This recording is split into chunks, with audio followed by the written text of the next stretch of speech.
Himalayan dialogues सुन रहे सभी साथियों को नमस्कार। दोस्तों, भुवन पाठक जी हमारे साथ इस वक्त मौजूद हैं। आप देख पा रहे हैं भुवन दा, बहुत दुर्लभ प्राणी हगी है चांद, बहुत कम दिखीनी, और आजीविका के सवालों पर लगभग 30 सालों से काम कर रहे हैं। गरुड़ बागेश्वर के रहने वाले हैं। आप सब लोग परिचित हैं भुवन दा से, भुवन पाठक जी से। और एक अलग ही फिलॉसफी आपकी होती है तमाम चीज़ों को देखने की। तो भुवंदा, बहुत स्वागत है। पहले तो हिमालयन डायलॉग सुनने वालों की तरफ से आपका स्वागत है। धन्यवाद सुनीता जी, और हिमालयन डायलॉग्स के सभी श्रोताओं को, दर्शकों को मेरा प्यार भरा नमस्कार जी। और एक बहुत ही खूबसूरत कार्यक्रम हिमालयन डायलॉग्स में आपका पहले रिकॉर्ड हुआ है उत्तराखंड आंदोलन पर, जब ये रामपुर तिराहा कांड के 30 साल के बाद 2 दोषियों को सज़ा दी थी। तो आप बहुत ही अच्छा आपने संस्मरणात्मक अपना अनुभव बताए थे। तो भुवंदा, ये जो जंगलों की आग इस वक्त पे लगी है और बहुत चर्चा का विषय है ना, और सब एक तरह से त्राही त्राही जैसी मची है, तो किस तरह से देखते हैं आप इस आग को, इसकी पूरे दर्शन को कैसे देखते हैं पूरा? नहीं, ये तो आग जो इस बार लगी है, ऐसा नहीं कि पहली बार लगी है। अगर हम पिछले 2 दशक को रिमाइंड करें और उसको पीछे जा कर के देखें तो हर 2-3 साल में, 3-4 साल में एक बार इतनी भयंकर आग हमेशा से लगती रही है, और साल भर लगने वाली आग तो कंटिन्यूस है। लेकिन इस बार की जो आग है, ये अगर मुझे याद है कि 2013-14 में भी एक बार इतनी ही ज़बरदस्त आग लगी थी। फिर 17-18 को अगर हम देखें तो उस समय भी लगभग यही सिनेरियो था, और अभी फिर से यही आग लगी है। तो ये असल में जिस समय आग लगती है उस समय तो ये सबके बीच में चर्चा का विषय हो जाता है। और अभी तो हमारी सरकार ने और खासकर हमारे मुख्यमंत्री जी ने शायद कुछ कर्मियों को निलंबित किया है। अब पहले तो ये बड़ा मसला है कि कैसे पहचान की होगी कि ये लापरवाह लोग हैं, और कैसे ये पहचाना होगा कि इन्हीं को निलंबित करना है पूरे वन विभाग के कर्मिकों में से, क्योंकि केवल एक हिस्से में आग नहीं लगी बल्कि पूरे उत्तराखंड के तमाम जो मध्य हिमालयी जंगल हैं वो जल रहे हैं। अब ये मध्य हिमालयी जंगलों का जलना कोई आज इसकी एक हिस्ट्री है, इसका एक इतिहास है कि ये क्यों जल रहे हैं। तो जब मैं इसको देखता हूँ तो मुझे लगता है कि 2-3 बड़े कारण हैं। एक तो जो सरकार का दखल है समाज में वो लगातार बढ़ा है, और पिछले 3 दशकों में, और खासकर राज्य बनने के बाद के 2 दशकों में उत्तराखंड में सरकार बहुत बड़ी हो गई और समाज बहुत छोटा हो गया है।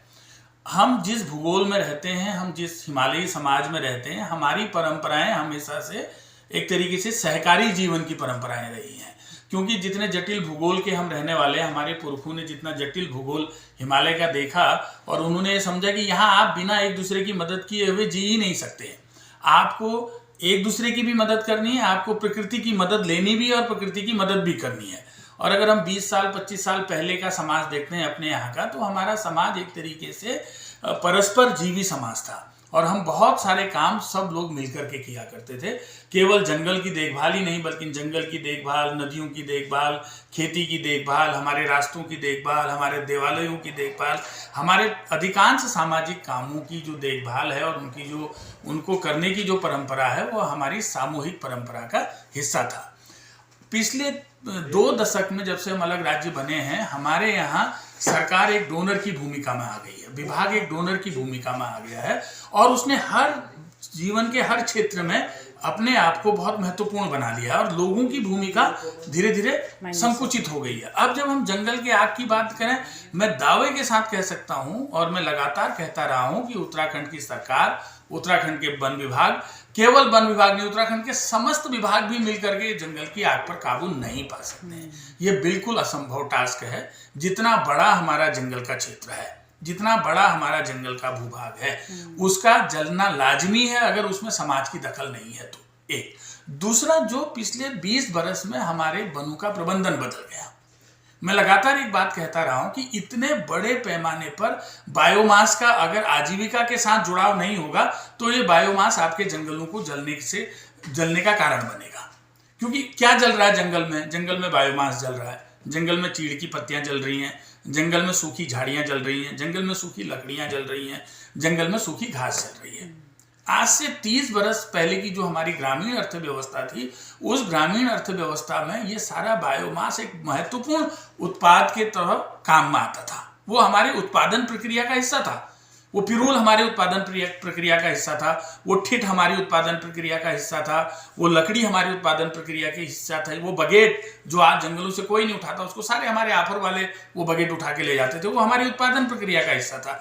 ये घास जो आज जंगलों में ज्यों की त्यों पड़ी रह रही है, ये घास हमारी पूरा जो हमारा पशुपालन था उस पशुपालन के लिए बहुत महत्वपूर्ण स्रोत था। अब आप पिछले 20 सालों में देखिए कि हमारी पूरी ग्रामीण अर्थव्यवस्था बदल गई, हमारी खेती बदल गई। अब हमारी खेती पशुओं पर निर्भर नहीं है, हमारी खेती मशीनों पर निर्भर हो गई है। हमारी सरकार आज की तारीख में लोगों को बैल पालने के लिए सब्सिडी देने के बजाय ट्रैक्टर खरीदने के लिए सब्सिडी दे रही है। तो ये तो बहुत विरोधाभासी बात है। अगर पहाड़ का बैल खत्म होगा, पहाड़ से गाय खत्म होगी, पहाड़ से बकरी खत्म होगी, तो पहाड़ के जंगलों का जलना लाजमी है, क्योंकि वो घास, वो पिरूल जो बैल पालने के काम आता था, जो गाय पालने के काम आता था, जो पहाड़ी बद्री गाय को पालने के काम आता था, जो हमारे भैंसों में बिछावन के काम आता था, वो जंगल में ज्यों का त्यों पड़ा रहेगा, और पड़ा रहेगा तो जलेगा। उसको सरकार इतने बड़े, आप किसी भी मैकेनिज्म से उस पूरे बायोमास को उठा करके कहीं ले रिप्लेस नहीं कर सकते। तो असल मुझे लगता है कि जंगलों की आग का असली कारण जो छुपा है वो हमारी अर्थव्यवस्था में छुपा है। और हमारी सरकार है, किसी भी दल की सरकार हो, कोई भी योजनाकार सरकार चला रहा हो, वो हिमालय के भूगोल के अनुरूप अर्थव्यवस्था और आर्थिक गतिविधियां संचालित ही नहीं कर रहे हैं। अब आप ट्रैक्टर, गांव गांव आपने ट्रैक्टर पहुंचा दिए। मैं आपको हजारों, सैकड़ों, कम से कम सैकड़ों गांव तो ऐसे बता सकता हूं जहां एक जोड़ी बैल नहीं है। मैं आपको सैकड़ों गांव ऐसे बता सकता हूं जंगल के नजदीक के, जहां अब पहाड़ी गाय नहीं है। एक समय था, आज से 30 साल पहले, गांव में हर घर में, हर परिवार के पास कम से कम 15-20 गायें, जानवर होते थे, जिसमें 3-4 बैल, जवान भी और बूढ़े भी, 2-3 बछड़े, 5-7 गायें, कोई दूध देने वाली, कोई गाभिन, कोई बूढ़ी, 5-7 बछड़ियां, बछड़े, 1-2 लंगड़े हुए गाय। तो ये कुल मिलाकर के जो 15-20 लाइव स्टॉक था लोगों का हर परिवार के पास, ये उनके गोबर का स्रोत था। क्योंकि तब आपने गांव गांव सब्सिडी की खाद नहीं पहुंचाई थी, तो लोग ये खाद को, इसको अपने बायोमास के तौर पर, अपने खाद के तौर पर यूज करते थे। और यही जानवर जंगल में जाकर के आसपास की सारी घास को चट कर जाते थे, और पिरूल जो पड़ा रहता था उसको लोग अपने बिछावन के लिए घर ले आते थे। तो जंगल के आसपास जलने के नाम पर बहुत कम संसाधन था, क्योंकि वो ठीठा भी हमारे जलने के काम आता था, वो हमारा बगेट हमारे आफर के काम आ जाता था, वो छोटी लकड़ियां हमारे जलावन के काम आ जाती थी, सूखी लकड़ियां। अब आपने उज्ज्वला का सिलेंडर पहुंचा दिया घर घर, अब आपने घर घर एलपीजी गैस पहुंचा दी पर्यावरण बचाने के नाम पर। लेकिन उसका दूरगामी परिणाम देखिए कि अब जंगल से लकड़ी नहीं उठ रही है। एक समय में 60, 70, 80 और 90 के दशक में पर्यावरणविदों ने बहुत जोर से यह शोर मचाया कि जो घरों में जलने वाली लकड़ी है वो पर्यावरण को नुकसान पहुंचा रही है। ये बात योजनाकारों ने मान ली। योजनाकारों ने यह बात मानी तो वहां कॉर्पोरेट घुस गया। उन्होंने कहा जी हिमालय के दूर दराज अंतिम गांव तक गैस सिलेंडर पहुंचाओ। अब गैस सिलेंडर का फुटप्रिंट कितना बड़ा है, और उस गैस सिलेंडर के आने के बाद जो हमारे जलावन की लकड़ी जंगलों में पड़ी है वो जल करके आपके जंगलों को नुकसान पहुंचा रही है, वो जला रही है। वो लाइव स्टॉक कम हो गया, वो आपके जंगलों को जला रहा है। अब इन जंगलों को जलने से बचाने के लिए आप चुनिंद वन विभाग के कर्मचारियों पर निर्भर हैं। आपका पथरौल बुझाएगा, आपका ग्राम प्रहरी बुझाएगा, आपका रेंज डीएफओ और आपका फॉरेस्टर, फॉरेस्ट गार्ड, ये कुल कितने होते हैं एक जिले में? ये बड़े से बड़े जिले में भी इनकी संख्या 300 से ऊपर नहीं जाती है, 300-400 से ऊपर नहीं जाती है। तो ये 300-400 लोग मिल करके 5000 हेक्टेयर की आग को कैसे बुझाएंगे? असंभव बात है। तो उसके लिए आपको कम्युनिटी का इन्वॉल्वमेंट बढ़ाना पड़ेगा। अब आप कम्युनिटी का इन्वॉल्वमेंट कैसे बढ़ाएंगे? कोई रास्ता है क्या सरकार के पास? नहीं है, क्योंकि समाज की आर्थिकी जो वनों पर निर्भर थी वो खत्म हो गई है। आपने उसको वायबल नहीं बनाया। जंगलों से उनका कोई लेना देना ज्यादा है ही हाँ, मतलब लेन देन तो केवल अर्थव्यवस्था आर्थिकी का होता है ना। बाकी बिना आर्थिकी का लेन देन भगवान के साथ होता है। उन्हें कहा जी भगवान के घर चढ़ा के आ जाओ, पूर्व अगले जन्म का मामला है। इस जन्म में सारा का सारा मामला लेन देन पर निर्भर है। जंगलों के साथ आपने उनका लेन देन खत्म कर दिया, आपने पूरी अर्थव्यवस्था को इस तरीके से डेवलप कर दिया। अगर आपने, जो मैं शुरू से कह रहा हूं कि अगर आपने इन जंगलों को छोटे छोटे प्लॉट्स में बांट करके यहाँ के नौजवानों को बांट दिया होता उनकी आजीविका के लिए, 100-100 नाली का जंगल एक परिवार को सौंप दिया होता कि भैया इसके लकड़ी, इसका लीसा साल भर में सरकार की परमिशन से जितना निकलेगा वो एक हिस्सा सरकार का, एक हिस्सा तेरा, आग नहीं लगनी चाहिए। देखिए एक जंगल नहीं जलेगा आपका। अगर आपने ये तय कर दिया होता कि आप बदरी गाय या पहाड़ी गायों के पालन पोषण पर ही अपना फोकस करेंगे, आप अमेरिका से सीमेन मंगा करके बाईएफ के माध्यम से घर घर देसी जर्सी हॉलिस्टन गाय एचएफ गाय नहीं पहुंचाएंगे तो आपका लाइफ स्टॉक बचा रहता। आपने इसके बारे में कुछ नहीं, आपने पूरी तरीके से कॉर्पोरेट को वो करने दिया, मूव इन करने दिया। आपने अगर ये तय किया होता कि एलपीजी गैस मिलेगी आपको, लेकिन पहले आप अपना घर का चूल्हा ठीक करिए, उसको इस्तेमाल करिए, तो आपका जंगल में पड़ा हुआ बायोमास जल गया होता, आपकी लकड़ी जल गई होती घर में, जो आज जंगल में जल रही। एक तो मुझे एक ये बड़ा कारण लग रहा है। दूसरा, इसके पीछे एक और बहुत बड़ा फैक्ट है। देखिए, पहाड़ में तालाब थे ऐसा कहने वाले बहुत कम लोग हैं। ऐसा माना जाता है कि तालाब तराई में है, ऐसा माना जाता है कि तालाब मैदान में है, ऐसा बिल्कुल नहीं है। पहाड़ में 2 दशक 3 दशक 4 दशक पहले तक हजारों की संख्या में तालाब थे। चाल खाल जिन्हें कहेंगे। चाल खाल तो ये नया शब्द आया है। अच्छा। ये एक तरीके से फैशनेबल शब्द है। ये जो आधुनिक पर्यावरण आंदोलन की उपज है और डोनर एजेंसी उसका शब्द है। बहुत क्लियर कट। पहले हमारे तालाब थे, मैं आपको बताऊं, डंडा खाओ एक गांव है, मतलब पूरा उस जगह का नाम ही डंडा खाओ है। गरुड़ ब्लॉक के आप जाइए गढ़खेत और उणखुली के बीच में, उसको डंडा खाओ बोलते हैं। तो मैंने पूछा वहां के लोगों से, मैंने कहा इसको डंडा खाओ क्यों बोलते हैं? तो वो जो 80 साल के बुजुर्ग बैठे हुए थे, दयाल राम जी, उन्होंने मेरे से कहा कि ये जो खाओ था हमारे बचपन में, इसमें एक डंडा पूरा डूब जाता था। डंडा मतलब जो हाथ पे, लोग पहले से जंगल में जाते थे गाय चराने के लिए, हाथ पे डंडा रहता था, तो वहां इतना बड़ा खाव था कि वो डंडा डूब जाता था, इससे उसका नाम डंडा खाव पड़ गया। और ऐसा आपको 20 जगह, कहीं आपको पोखरा मिलेगा, कहीं आपको डंडा खाव मिलेगा, कहीं आपको सिमार मिलेगा, कहीं आपको गजार मिलेगा। तो ऐसे हर गांव और उसके आसपास जहां उनके मवेशी चरने जाते थे, लोगों ने 1 2 3 4 तालाब मेंटेन करके रखे थे। लोग उनको मेंटेन करते थे, चूंकि वो बरसात में भरते थे, बाकी टाइम पशु उसमें पानी पीने जाते थे, उनके खुरों से उसका सिल्ट बाहर आता था, और खाली समय में बच्चे उनमें तैरते थे। गाय चर रही तो बच्चों के तैरने की जगह होती थी या खेल करने की जगह होती थी पानी की, तो वो तालाब मेंटेन रहता था। और वही तालाब थे जो आसपास में मॉइस्चर क्रिएट करते थे और आग को फैलने से रोकते थे। और कई जगह निश्चित तौर पर लोगों ने, जब जंगल की आग लगती थी, इस पानी का इस्तेमाल करके आग बुझाई है। इस पानी से आग को फैलने से रोका। तो पिछले 20 बरस में, 25 बरस में, जब से ग्रेजिंग बंद हुई है, जब से जंगलों में चरान बंद हुआ है, चरान चुगान बंद हुआ है, लोगों ने स्वेच्छा से छोड़ा है, तब से ये तालाब धीरे धीरे धीरे धीरे आउट ऑफ यूज हुए। सिल्टेशन बढ़ता गया, वो भर गए हैं। कहीं मतलब बहुत सारे तालाब अब केवल बरसात में दिखाई देते हैं, बाकी समय नहीं दिखाई देते हैं। बाकी समय जब आप लोगों से पूछते तो उनकी स्मृति में तालाब मिलते हैं। तो एक दूसरा कारण तो एक तो ये तालाबों के जाने का है। तीसरा जो बड़ा कारण है कि जो हमारी रौलियां, गधेरे थे, उनका सारा का सारा पानी आप पेयजल योजनाओं के नाम पर और सिंचाई योजनाओं के नाम पर ले गए। सारा पानी, और जहां मिला वहां से टेप कर ले गए। जल निगम अलग ले गया, स्वजल अलग ले गया, हंस फाउंडेशन अलग ले गया, सरकारी योजनाएं ले गई, ग्राम प्रधान ले गया, निजी पानी गया। तो जो पूरा हमारी रौलियां और गधेरे थे नीचे को, जो मॉइस्चर रिजीम बनाते हुए आते थे, अपने आसपास हरी झाड़ियां नमी पैदा करती थी, जो आग को फैलने से रोकती थी, वो सब सूख गई, वो सब ड्राई अप है। तो आग को रोकने का आपके पास कोई मैकेनिज्म नहीं है। हेलीकॉप्टर से आप पानी डालिए, मूर्खता की बात है। कैलिफोर्निया में अमेरिकी सरकार नहीं रोक सकती है। ऑस्ट्रेलिया में असफल रहा इस प्रक्रिया को अपनाने में। अमेज़न के जंगल के, हाँ, आप असफल रहे। हजारों, मतलब ये लगाओ कि हजारों हेक्टेयर जंगल अमेज़न में जलते रहे, नहीं रोक पाया ब्राजील। तो आप कैसे रोक लेंगे अपने? आपने क्या समझा है? दूसरा, इसमें एक और बड़ा है। अब तीसरा एक क्या होता था, एक समय था जब कंट्रोल फायरिंग होती थी, कंट्रोल फायर होती थी, फायर लाइन कटती थी, वन विभाग और लोग मिलकर के फायर लाइन काटते थे। वो समय था जब गांव के लोग वन विभाग के साथ मिलकर के सड़कों के किनारे, रास्तों के किनारे 6-6 फुट की फायर लाइन काटते थे कि अगर कुछ हुआ भी तो इसके बाहर आग नहीं जाएगी, आग उससे आगे नहीं फैलेगी। अब आज की तारीख में आप फायर लाइन नहीं काट रहे। वन विभाग के पास पैसा नहीं है, लोगों के पास मोटिवेशन नहीं है। दोनों तरफ अभाव है ना। लोगों के पास मोटिवेशन नहीं है, क्यों फायर लाइन काटेगा वो?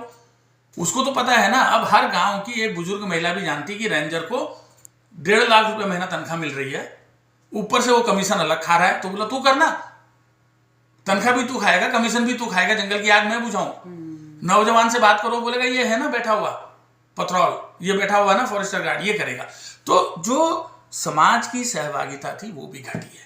तो ये जंगल की आग एक तरीके से अब हम लोगों के लिए जिसको बोलते हैं अनिवार्य बुराई है, जिसने रहना ही रहना है। उसको खत्म करना है तो आपको अगले 10-20 साल की कोई योजना बनानी पड़ेगी, कोई मॉडल ऐसा, कोई ना कोई मॉडल। एक बार सरकार ने बहुत जोर शोर से कहा कि हम पिरूल से बिजली बनाने का प्रोजेक्ट लेके आ रहे हैं। हमने भी उसमें देखा में तो काफी लगे भी, आपने भी नहीं मैंने भी उसमें कोशिश किया, बट वो इकोनॉमिकली अनवायबल स्कीम है, उसकी कोई वायबिलिटी नहीं है इकोनॉमिकली। भाई अगर मैं अपने घर में अगर एक बिजली का बनाने का कारखाना लगाऊं तो कम से कम 20,000 रुपये महीना मेरे को मिलना चाहिए ना। अब मैं 2,000 रुपये के लिए उतना टंटा मंटा क्यों जोड़ूंगा, या 5,000 के लिए क्यों जोड़ूंगा? तो जितने भी लगे थे वो असफल साबित हुए। वो एक तरीके से इकोनॉमिकली अनवायबल है। जिनके पास पैसा है, जिन संस्थाओं के पास या एनजीओ के पास, उन्होंने डेमो के तौर पर एक बना करके रखा हुआ दिखाने के लिए कि साहब ये हमारी परियोजना, उसके अलावा उसका कोई और रास्ता नहीं है। पिरूल का लोगों ने बहुत तरीके से, सरकार ने पिरूल का मैकेनिज्म निकालने का सोचा, पिरूल का कोई मैकेनिज्म नहीं है सिवाय वो लोगों के द्वारा कंज्यूम हो जाए, बस।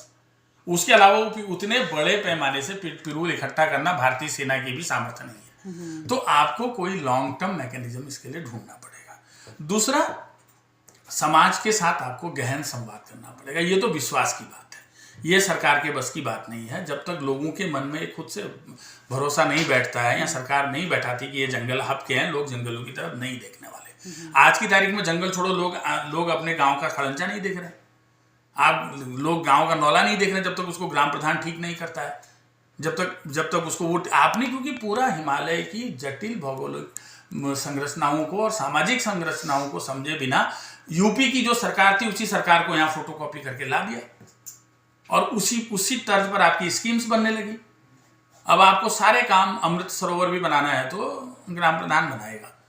लोगों का अमृत सरोवर नहीं है ना, लोगों के जो अमृत सरोवर थे वो बंद हो गए जंगल में, क्योंकि आपने सन 1971 के बाद, 72 के बाद या उसके पहले ब्रिटिश काल से ही लगातार लोगों को फॉरेस्ट से बाहर धक्का मारा। हमारे लोग ये बात साफ तरीके से जानते थे, चीड़ का पेड़ काटते समय, पिरूल लाते समय, बयानी से बांस लाते समय कि मैं चोरी कर रहा हूं, पेट्रोल कभी भी आ जाएगा। बट उस समय मजबूरी थी, क्योंकि उसमें पिरूल के बिना काम नहीं चलता था, उस समय लकड़ी के बिना काम नहीं चलता था, उस समय घास के बिना काम नहीं चलता था, तो लोग, महिलाएं चोरी करके भी लाती थी। अब क्यों चोरी करके लाएंगी? अब लकड़ी का विकल्प उज्ज्वला सिलेंडर आ गया। अब घास का विकल्प आपकी तराई की वो आने लग गई है।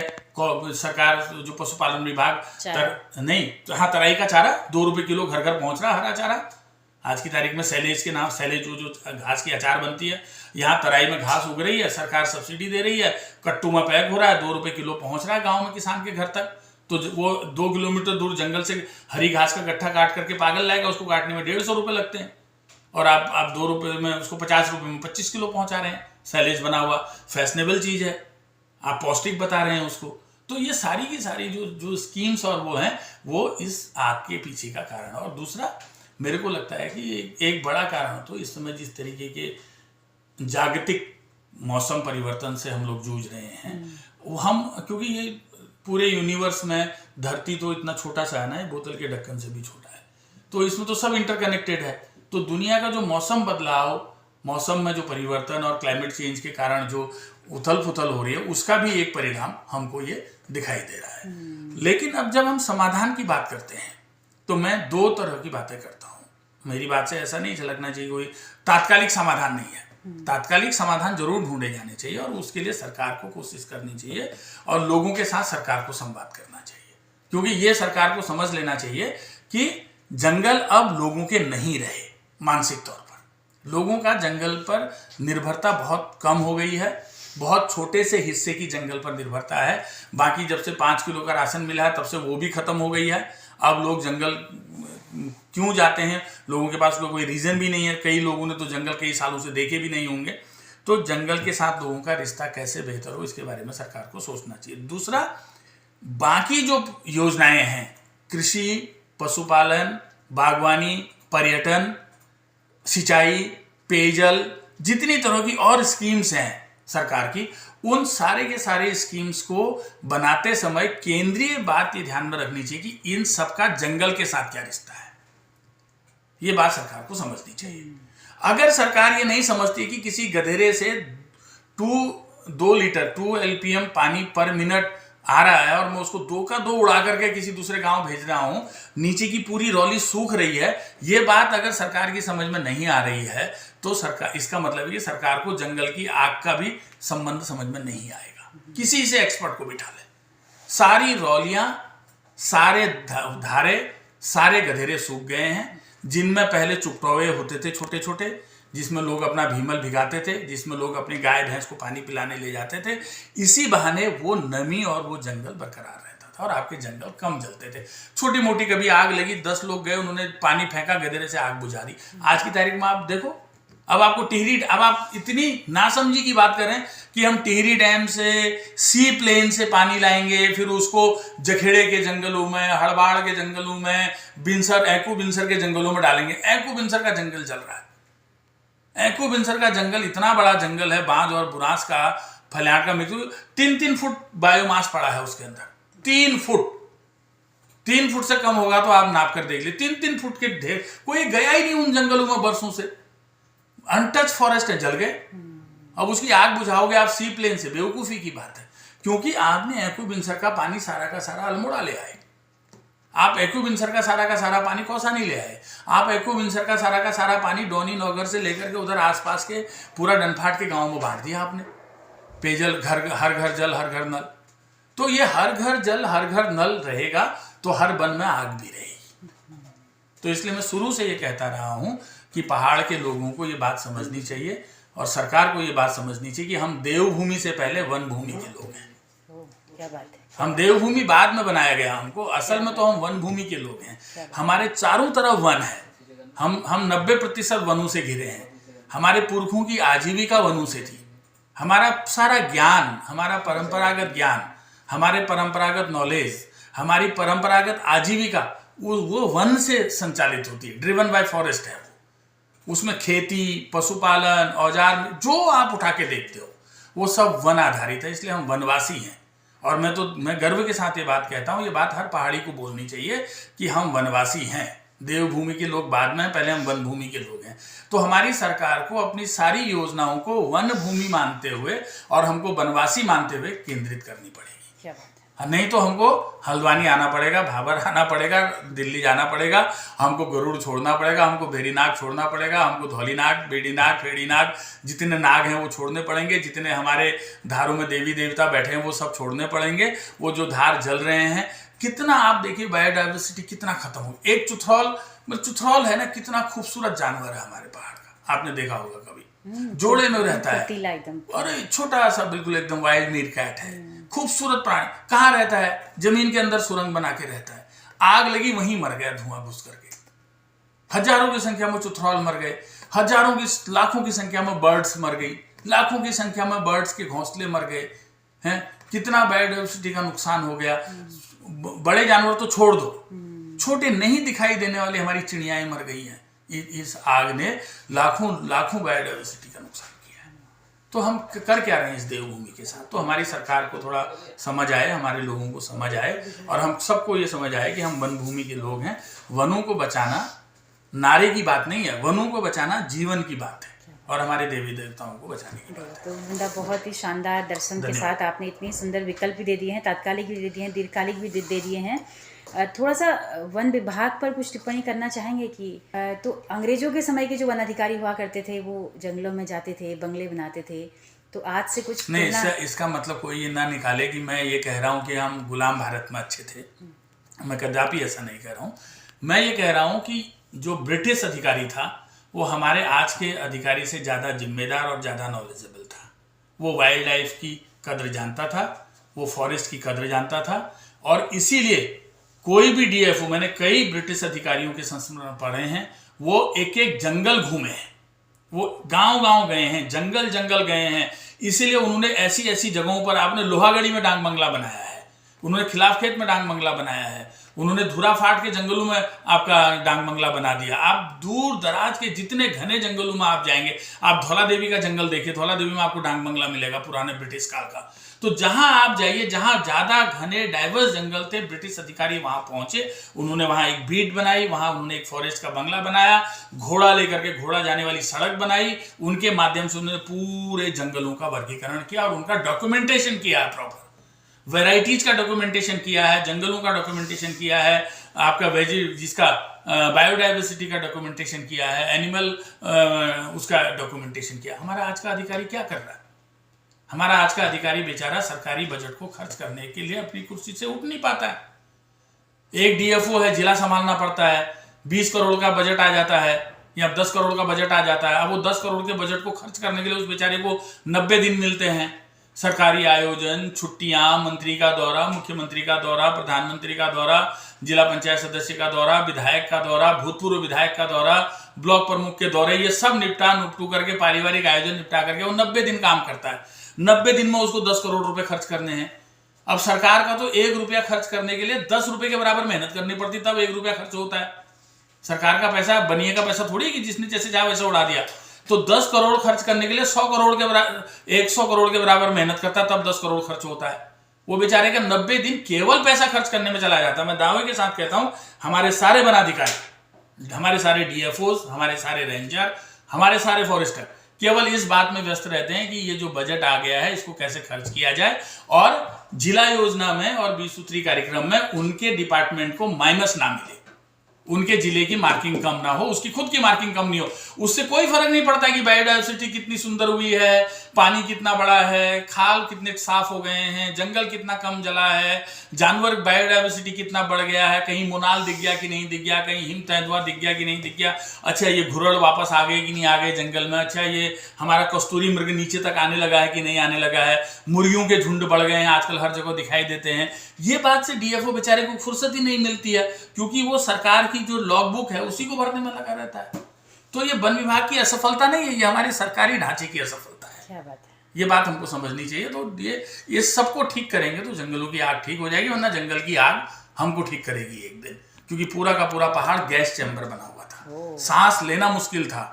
आपका एयर क्वालिटी IQM जो आता है वो दिल्ली और गाजियाबाद के बराबर था इस बीच, और केवल इसकी वजह से, क्योंकि ये अब लोगों ने नौवा भी जलाना है, केड़ भी जलानी है, जंगल की आग भी जल रही है, तो ये सब ब्लैक कार्बन कहाँ जाएगा? ये उड़ करके वॉशिंगटन थोड़ी जाता है, ये नीचे ही आता है। ये सब आगे हमारे यहाँ चनौदा की बाढ़ के रूप में हमारे सामने आ गया है, तो ये सब आता है नीचे। इसलिए हमारे लोगों को ये सब समझना चाहिए कि जंगल में हमारे पुरखे बसते हैं, हमारे पुरखों की आत्माएं बसती हैं, हमारे देवी देवता बसते हैं, बूढ़ी बाना भी बसती हैं वहाँ, सारे भगवान हमारे जंगलों में रहते हैं।